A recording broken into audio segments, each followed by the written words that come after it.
లెవెల్లో ఆలోచించదు.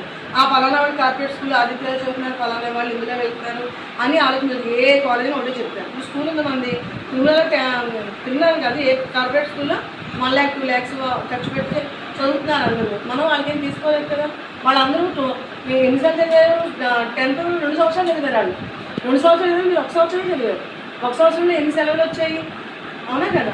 మీరు అలా మనం బ్లూ ప్రింట్ ఆధారంగా ఏం చదవాలా, మనం ఫస్ట్ నుంచి అన్ని లెసన్స్ చదువుకుంటూ వెళ్ళారు. అన్ని లెసన్స్ మీరు FA1 రాశారు, అన్ని లెసన్స్ FA2 అన్ని ఎగ్జామ్స్ గవర్నమెంట్ ఏ పేపర్ అయితే ఇచ్చిందో ఆ పేపరే రాశారు. మీరు మీకేం ముందు ఇంపార్టెంట్ చెప్పేసి పెట్టలేదు. మరి కార్పొరేట్ స్కూల్ అలా ఉంటుంది, ఎగ్జామ్ పేపర్ వాళ్ళే తయారు చేసుకుంటారు.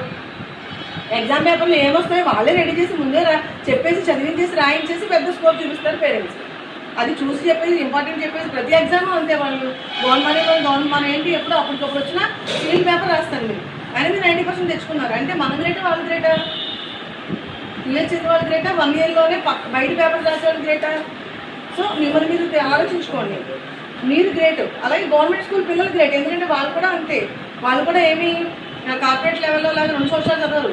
2 సంవత్సరాలు అనుకుంటే 550 ఆ కార్పొరేట్ స్కూల్లో ఎన్ని బ్రాంచ్లు ఉంటాయి, వాళ్ళకి ఎన్ని వేల మంది పిల్లలు ఉంటారు, ఎన్నో బ్రాంచ్లు ఉంటాయి, అన్ని సిటీస్లో బ్రాంచ్లు ఉన్నాయి. వాళ్ళు 350 పెడతారు, 550 పెడతారు కదా.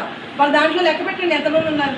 ఒక 100 మంది ఉంటారు. మాకు 150 కంటే ఎక్కువ మంది ఉంటారు. అంటే ఒక 2-3 వేల మంది పిల్లలు 150 మందికి 550 రావడం గ్రేటా?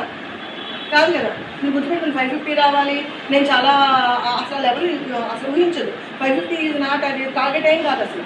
లైఫ్లో 550 అనేది నథింగ్ అనమాట.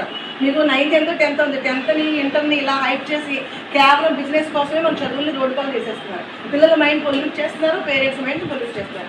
ఇంటర్మీడియట్ ఇన్ని రావాలి అన్ని రావాలని పెట్టుకోవద్దు. అసలు మీరు సబ్జెక్ట్ వచ్చిందా లేదా, మీరు నేర్చుకున్నది ఎక్కువసేపు కూర్చున్నారా లేదా, ఒక టాపిక్ మీరు చక్కగా రాయగలుగుతున్నారా లేదా, ఒక టాపిక్ అనగానే మీరు చెప్పగలుగుతున్నారు. చూడండి, మీరు మీ లెసన్స్ మీరు ఎక్స్ప్లెయిన్ చేయగలుగుతున్నారు. ఎందుకంటే ఇంకా మీ సక్సెస్ ఏముంది?